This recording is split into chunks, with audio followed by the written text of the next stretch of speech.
Hello friends, my name is Deepanji Singh advocate. आज हम बात करेंगे कॉन्स्टिट्यूशन का आर्टिकल 3 के बारे में। आर्टिकल 3 में ये बताया गया है कि जो संसद है वह नए राज्य का निर्माण कर सकती है, साथ ही साथ जो वर्तमान राज्य है उनके क्षेत्र, सीमाओं और उनके नामों में परिवर्तन कर सकती है। इसी आर्टिकल में जो नया राज्य बनाएंगे उनकी रीतियां दी गई हैं, जैसे कि कोई वर्तमान राज्य है उसमें से प्रदेश को अलग करना, 2 या 2 से अधिक राज्य होते हैं उनको एक में मिलाना, साथ ही साथ कोई प्रदेश है तो राज्य जो है उसको, उस प्रदेश को राज्य में मिला देना, और कई जो राज्य हैं उनका भागों को मिलाकर। तो ये सब रीतियां जो हैं वो आर्टिकल 3 में दी गई हैं।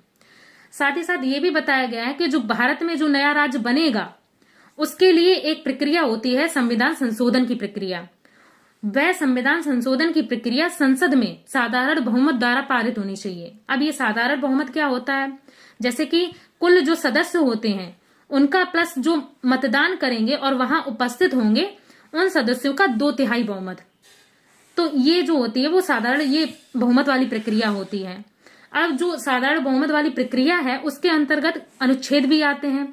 तो अनुच्छेद कौन कौन से होते हैं? एक अनुच्छेद होता है 4, एक होता है 169 और 239 का ये 3 होते हैं। साथ ही साथ आपको ये पता है ये जो 3 जो आर्टिकल दिए गए हैं इनमें एक आता है 368 आर्टिकल, उनसे ये परे है। जैसा कि आप जानते हैं कि जो 368 आता है आर्टिकल उसमें बताया गया है संविधान संशोधन की प्रक्रिया।